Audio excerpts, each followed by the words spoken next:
अस्सलाम वालेकुम। तो आज हमारा क्लास 10 फिजिक्स का लेक्चर नंबर 2। लेक्चर नंबर 1 के अंदर अभी हमने जनरल प्रॉपर्टीज ऑफ वेव्स के अंदर दो मेन टाइप जो वेव्स की है, मैकेनिकल वेव्स और इलेक्ट्रोमैग्नेटिक वेव्स, उनको कवर किया है।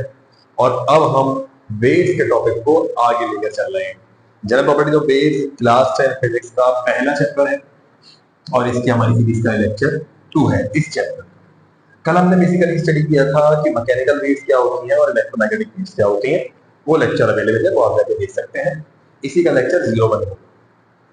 तो हमने बताया था कि जनरल प्रॉपर्टीज ऑफ वेव्स के अंदर मैकेनिकल वेव्स हम उन वेव्स को कहते हैं कि जिनको मीडियम रिक्वायर्ड होता है ट्रेवल करने के लिए, और इलेक्ट्रोमैग्नेटिक वेव्स हम उन वेव्स को कहते हैं कि जिनको मीडियम रिक्वायर्ड नहीं होता। ये तो जनरल इंट्रो है, पूरी वीडियो में हमने डिटेल में बता रखा है कि मैकेनिकल वेव्स का काम क्या है और इलेक्ट्रोमैग्नेटिक वेव्स का काम क्या है। तो मैकेनिकल वेव्स की एग्जाम्पल में हमने साउंड वेव्स को देखा था और इलेक्ट्रोमैग्नेटिक वेव्स की एग्जाम्पल में हमने X rays, gamma rays, UV rays, इन तमाम वेव्स को देखा। सही। आज हम वेव्स की फर्दर कुछ टाइप और वेव्स से जुड़ी हुई कुछ स्पेसिफिक प्रॉपर्टीज को स्टडी करेंगे। तो आज का हमारा टॉपिक स्टार्ट होता है। दूसरी है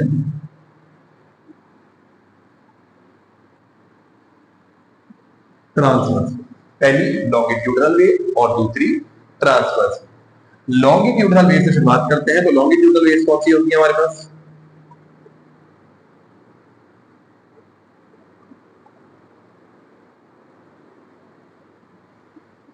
longitudinal wave, all those waves which travel parallel to the direction of their propagation are called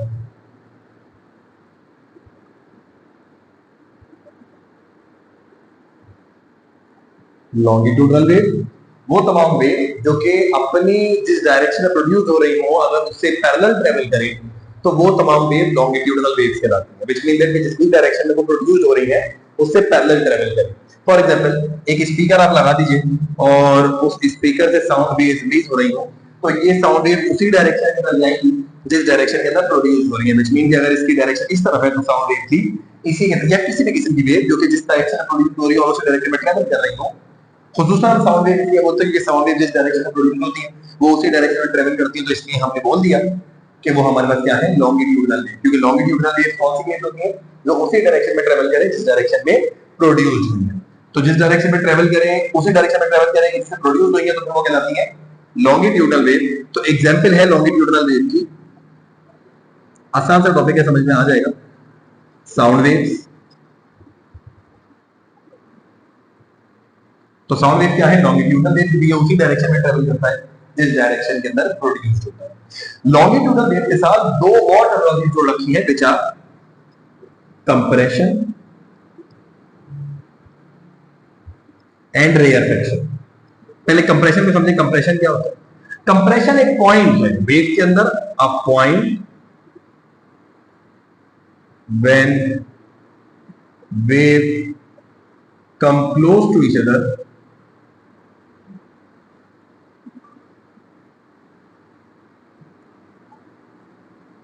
called compression। और रेयरफेक्शन क्या है?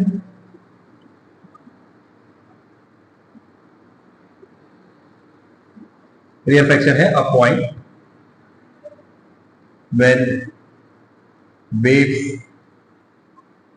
move far away from each other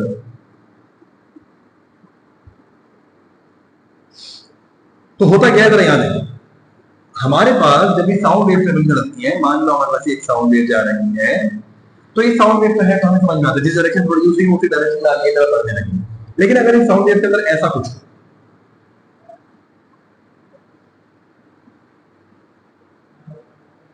अगर इन साउंड वेव्स के अंदर ऐसा कुछ हो तो नतीजा क्या निकलता है कि ये साउंड वेव एक ऐसा पॉइंट है कि जहां पर ये साउंड वेव बहुत ज्यादा करीब थी, फिर एक ऐसा वेव आया कि साउंड वेव में गैप आ गया, फिर एक और ऐसा पॉइंट आया कि जहां पर साउंड वेव करीब आ गई। तो ऐसा एक पॉइंट कि जहां पर साउंड वेव एक दूसरे से बहुत ज्यादा करीब हो, वो पॉइंट एक्चुअली में कंप्रेशन कहलाता है। कि जब साउंड वेव एक दूसरे के इतना करीब आ जाए कि बहुत ज्यादा क्लोज हो जाए, वो पॉइंट एक्चुअली में हमारे पास कंप्रेशन कहलाता है। ये हमारे पास कंप्रेशन। और जब एक दूसरे से बहुत दूर चले जाए तब ये पॉइंट हमारे पास रेयरफेक्शन कहलाता है। जब साउंड वेव दूसरे के बहुत करीब होती है, then they are called, then scenario that the point is called compression, और जब एक दूसरे के बहुत दूर होती हैं, then they are called, that point is called rarefaction। बात क्लियर हो रही है यहाँ तक? तो लॉन्गिट्यूडनल वेव्स कौन सी वेव है? वो वेव जो कि उस डायरेक्शन में ट्रेवल करेगी जिस डायरेक्शन में प्रोड्यूस हो रही है। और कैसे ट्रेवल करें? कंप्रेस हो, रेयरफेक्ट हो, कंप्रेस हो, रेयरफेक्ट हो, ऐसे आगे बढ़ रही हो, कंप्रेस रेयरफेक्ट, कंप्रेस रेयरफेक्ट, कंप्रेस रेयरफेक्ट करती हुई वो आगे की तरफ बढ़ रही है। तो वो लॉन्गिट्यूडनल वेव। जब हमारा साउंड भी ट्रेवल करता है तो साउंड, कल भी मैंने बताया था, कल से बता हमारे इससे प्रीवियस वाले लेक्चर में बताया था कि साउंड एक मैकेनिकल वेव है, तो उसको मीडियम तो रिक्वायर्ड है ना। जब साउंड एयर में ट्रेवल करता है तो बिल्कुल ऐसे ही ट्रेवल करता है। वो अपने मीडियम को, एयर के मॉलिक्यूल को कंप्रेस करता है, फिर एयर के मॉलिक्यूल्स को रेयरफेक्ट करता है, फिर एयर के मॉलिक्यूल्स को कंप्रेस करता है, फिर एयर के मॉलिक्यूल्स को रेयरफेक्ट करता है। इसमें भी बहुत सारी बातें हैं। मतलब Newton's formula for speed of sound इसी कॉन्सेप्ट पर करें जिस डायरेक्शन प्रोड्यूस हो रही है। और कैसे ट्रेवल करें? कंप्रेस हो, रेयरफेक्ट हो, कंप्रेस हो, रेयरफेक्ट हो, ऐसे आगे बढ़ रही हो, कंप्रेस रेयरफेक्ट, कंप्रेस रेयरफेक्ट, कंप्रेस रेयरफेक्ट करती हुई वो आगे की तरफ बढ़ रही है। तो वो लॉन्गिट्यूडनल वेव। जब हमारा साउंड भी ट्रेवल करता है तो साउंड, कल भी मैंने बताया था, कल से बता हमारे इससे प्रीवियस वाले लेक्चर में बताया था कि साउंड एक मैकेनिकल वेव है, तो उसको मीडियम तो रिक्वायर्ड है ना। जब साउंड एयर में ट्रेवल करता है तो बिल्कुल ऐसे ही ट्रेवल करता है। वो अपने मीडियम को, एयर के मॉलिक्यूल को कंप्रेस करता है, फिर एयर के मॉलिक्यूल्स को रेयरफेक्ट करता है, फिर एयर के मॉलिक्यूल्स को कंप्रेस करता है, फिर एयर के मॉलिक्यूल्स को रेयरफेक्ट करता है। इसमें भी बहुत सारी बातें हैं। मतलब Newton's formula for speed of sound इसी कॉन्सेप्ट पर बेस्ड है, लेकिन उसके अंदर भी बाद में कुछ करेक्शन आ गई थी, व्हिच इज लैप्लास करेक्शन। लेकिन 10th के अंदर हम Newton's formula for speed of sound ना हमारे सिलेबस का पार्ट है, लेकिन बताने की हद तक तो जरूरी है कि इस कॉन्सेप्ट को Newton's formula for speed of sound में इस्तेमाल किया गया है, जहां कंप्रेशन और रेयरफेक्शन के कॉन्सेप्ट यूज हो रही है। तो उम्मीद है ये वाली बात तो समझ में आ गई होगी कि लॉन्गिट्यूडनल वेव कौन सी है, कंप्रेशन क्या है, रेयरफेक्शन क्या है। दूसरी टाइप पे चलते हैं। दूसरी टाइप क्या है?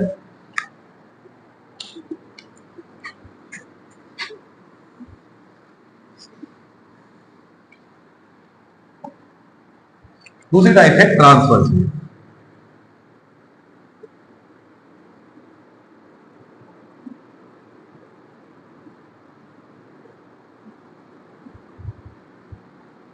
तो ट्रांसवर्स वेव्स क्या होती हैं? All those waves which travel perpendicular to the direction of propagation are called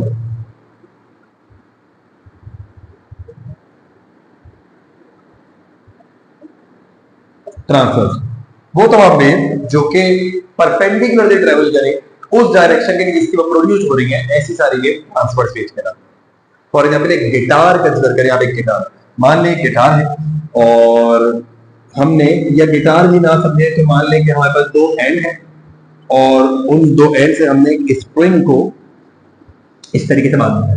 अब इस स्प्रिंग को हम यहां से प्लग करें, स्ट्रेच करें थोड़ा सा ऊपर लाए, और ऊपर लाने के बाद हम इसको छोड़े, ऊपर लेकर आए, ऊपर लाने के बाद जब छोड़े, जब छोड़ेंगे तो ऊपर लाकर छोड़ी फोर्स हमने लगाई, ऐसे वेव जाएंगी, इस तरीके से वेव जाएंगी यहां पर इस तरीके से, यानी फोर्स लगाई कि हमने ऊपर लाकर छोड़ा और वेव जा रही है इस तरीके से, यूं लाकर ऐसे खींचकर ऊपर की तरफ छोड़ा और वेव इस तरीके से जा रही है।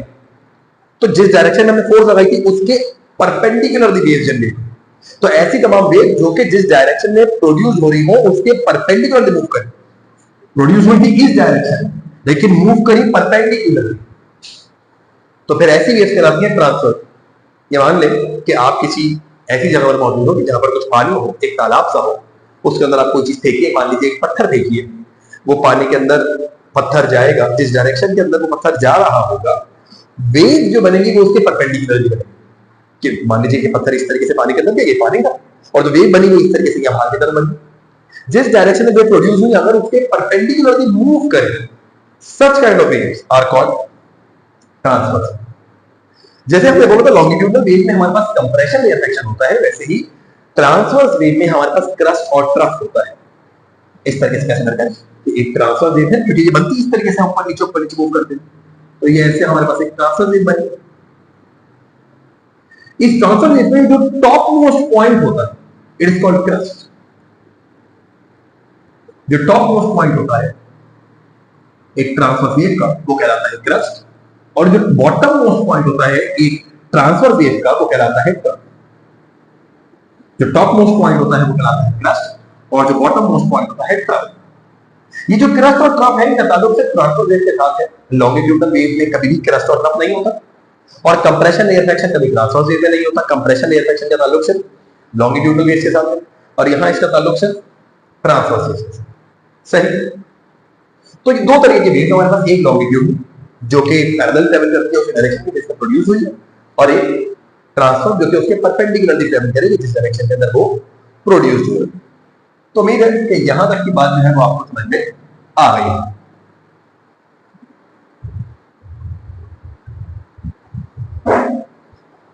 चलेंगे आगे चलते हैं। अब हमने वेव्स की कुछ जनरल प्रॉपर्टीज को कंसीडर किया जो जो लॉन्गिट्यूडनल वेव्स भी होती हैं और ट्रांसवर्स वेव्स भी होती हैं। हमने वेव्स की उन प्रॉपर्टीज का स्टडी करना है जो कि ट्रांसवर्स वेव भी है, लॉन्गिट्यूडनल भी है। क्रस्ट जब हमने इंडिविजुअल स्टडी किया वो ट्रांसवर्स में, और कंप्रेशन लेयर सेक्शन हमने इंडिविजुअल स्टडी किया कि वो लॉन्गिट्यूडनल है। लेकिन हम उन प्रॉपर्टीज की स्टडी कर रहे हैं जो दोनों में, जैसे कि वेवलेंथ।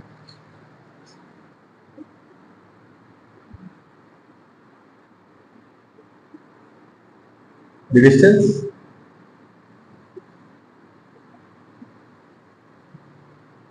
between two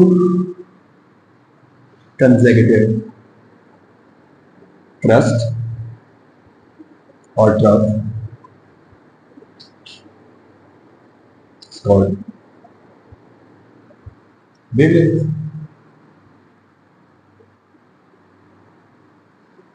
अब देखो, अभी हमने वेव जनरेट करी इस तरीके से, तो ये क्रस्ट है, ये क्रस्ट है। इन दो क्रस्ट के दरमियान का डिस्टेंस, दो कंसेक्यूटिव क्रस्ट के दरमियान का डिस्टेंस कहलाता है वेवलेंथ। दो कंसेक्यूटिव क्रस्ट के दरमियान का डिस्टेंस कहलाता है वेवलेंथ, या दो कंसेक्यूटिव ट्रफ के दरमियान। अगर दो कंसेक्यूटिव ट्रफ के दरमियान का डिस्टेंस निकाला जाए तो वो डिस्टेंस ही वेवलेंथ है, और दो कंसेक्यूटिव क्रस्ट के दरमियान का डिस्टेंस निकाला जाए तो वो भी वेवलेंथ। तो वेवलेंथ जो है वो लैम्डा से रिप्रेजेंट होती है। लैम्डा एक ग्रीक लेटर है, इस तरीके से लैम्डा बनाया जाता है। लैम्डा नेगेटिव क्रस्ट के दरमियान के डिस्टेंस को हम क्या कहते हैं? वेवलेंथ।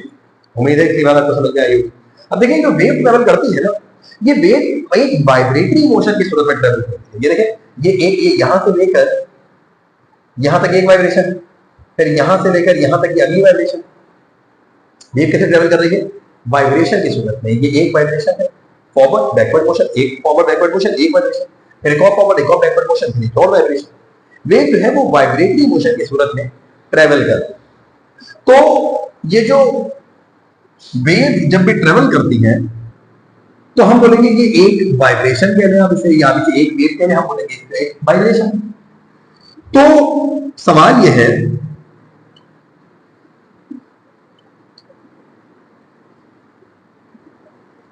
कि ऐसी कितनी vibration per unit time generate हो रही है, ऐसी कितनी vibration per unit time generate हो रही है।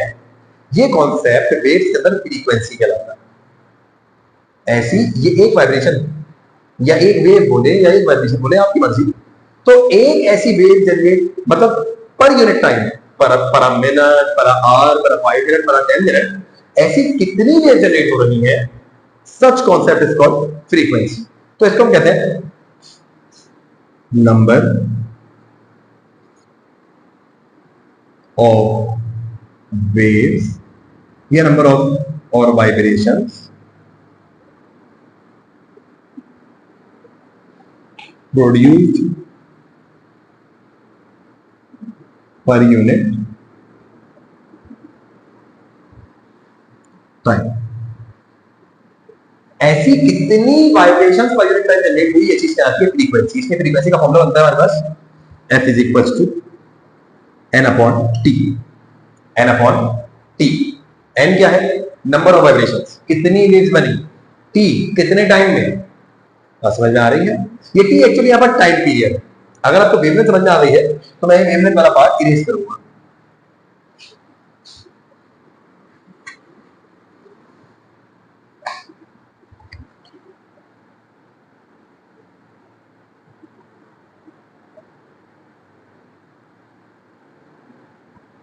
टाइम पीरियड क्या होता है, time required by a body to complete one vibration. Time required by body to complete one vibration. ये जो एक वेव बन रही है ना, इस एक वेव को बनने में कितना टाइम लग रहा है, इस एक वेव को जनरेट होने में टोटल कितना टाइम लग रहा है, ये चीज कहलाती है टाइम पीरियड। एक वेव, ऐसी एक वेव जनरेट होने में कितना टाइम लग रहा है, टाइम पीरियड। तो यहां पर ये जो टी हमने फ्रीक्वेंसी में रखा है, ये वही वाला टाइम पीरियड है कि हमारी एक वेव को जनरेट होने में एक्चुअली में कितना टाइम लगा। नंबर ऑफ वेव, एक वेव को जनरेट होने में, सॉरी, एक पर यूनिट टाइम पर मिनट कितनी वेव जनरेट हुई। फॉर एग्जाम्पल, अगर हम कंसिडर करें इसको ऐसा कि इंसान का जो हार्ट है, इंसान की हार्ट बीट भी एक वाइब्रेशन है, इंसान की हार्ट बीट भी एक तरीके की वाइब्रेशन है, फॉरवर्ड बैकवर्ड मोशन एक तरीके की वाइब्रेशन है। अगर हम कंसिडर करें कि इंसान का जो हार्ट है वो एक मिनट के अंदर यानी कि 60 सेकंड में कितना वाइब्रेट होता है, तो हमें पता है एक सेकंड के अंदर ऑलमोस्ट 72 कह लें, 70 कह लें, 72 टाइम्स वाइब्रेट करता है इंसान का हार्ट, 72 टाइम्स वाइब्रेट करता है एक मिनट के अंदर। तो टाइम एक मिनट का है विच इज 60 सेकंड, और नंबर ऑफ वाइब्रेशन है 72। तो फ्रीक्वेंसी निकालने से कितनी होगी, तो फ्रीक्वेंसी हमने कैलकुलेट करी, नंबर ऑफ वाइब्रेशन आई 72, टाइम पीरियड आ गया हमारे पास 60, 72 divided by 60 will become something 1.2 hertz, almost 1.2 hertz। 72 बचेगा 12 बचेगा, पॉइंट लगी जीरो दे देंगे, 62 का 120 हो जाएगा। याद रखने वाली बात यह है कि जो हमारे पास फ्रीक्वेंसी होती है इसका यूनिट होता है हर्ट्ज, HERTZ रिप्रेजेंट होता है HZ, हर्ट्ज। हर्ट्ज क्या चीज है, hertz actually unit of frequency. Frequency क्या है, number of vibrations per unit time, per unit time कितनी वाइब्रेशन या number of waves per unit time, per unit time कितनी वेव जनरेट हो रही है, और टाइम कौन सा है, टाइम पीरियड, एक वेव को कंप्लीट करने में कितना टाइम लग रहा है। हमारी सराउंडिंग में जितने भी ऑब्जेक्ट मौजूद होते हैं सबकी कुछ ना कुछ फ्रीक्वेंसी होती है। इंसान के आर्स की फ्रीक्वेंसी होती है, बॉल्स की फ्रीक्वेंसी होती है, गिलास की फ्रीक्वेंसी होती है, हर ऑब्जेक्ट की अपनी कुछ ना कुछ फ्रीक्वेंसी होती है। फॉर एग्जाम्पल, अगर हम इंसान के आर की बात करें तो इंसान के आर की भी कुछ फ्रीक्वेंसी है। इंसान कुछ लोवेस्ट फ्रीक्वेंसी का साउंड सुन सकता है और कुछ मैक्सिमम हाईएस्ट फ्रीक्वेंसी का साउंड सुन सकता है। तो याद ये रखें कि जो सबसे कम इंटेंसिटी का साउंड इंसान सुन सकता है वो 20 हर्ट्ज है, सबसे कम फ्रीक्वेंसी का साउंड इंसान सुन सकता है वो 20 हर्ट्ज। इससे ज्यादा इंटेंसिटी, सॉरी, इससे ज्यादा फ्रीक्वेंसी का साउंड इंसान नहीं सुन सकता। 20 hertz, 20 hertz is the lowest frequency value कि जिसका साउंड इंसान सुन सकता है। और सबसे हाईएस्ट की अगर बात करें तो 20,000 हर्ट्ज लोवेस्ट, हाईएस्ट। सबसे कम 20 हर्ट्ज और सबसे ज्यादा 20,000 हर्ट्ज की फ्रीक्वेंसी का साउंड इंसान सुन सकता है। अच्छा, ये वैल्यू एज पर भी डिपेंड करती है। अमूमन ऐसा देखा जाता है कि जो बुजुर्ग होते हैं उनके सबसे कम सुनने की इंटेंसिटी कहीं बढ़ चुकी होगी तो 20 हर्ट्ज तक का साउंड भी उनको नहीं सुनाई दे रहा होगा। इससे ज्यादा कम रिक्वायर्ड होता है सही सुनने के लिए, और ज्यादा की क्वालिटी से कम हो चुकी होगी, यानी आपको 20,000 हर्ट्ज का साउंड उनके लिए इरिटेटेबल है, वो उसको इरिटेट करेगा, तो वो कम हो रही है वैल्यू। एज के साथ जो मैक्सिमम सुनने की सलाहियत है ये कम हो रही है, ये चली जाएगी 18,000 हर्ट्ज, 19,000 हर्ट्ज, यहां पे चली जाएगी, लेकिन कम होती जाएगी 16,000 हर्ट्ज, और ये यहां से बढ़ती रहेगी एज के साथ। तो फ्रीक्वेंसी हर ऑब्जेक्ट की एडजस्ट करती है। और है क्या frequency, number of vibration per unit time, per unit time कितनी वाइब्रेशन प्रोड्यूस। लेक्चर नंबर 2 के लिए आज हम यहीं तक रखेंगे।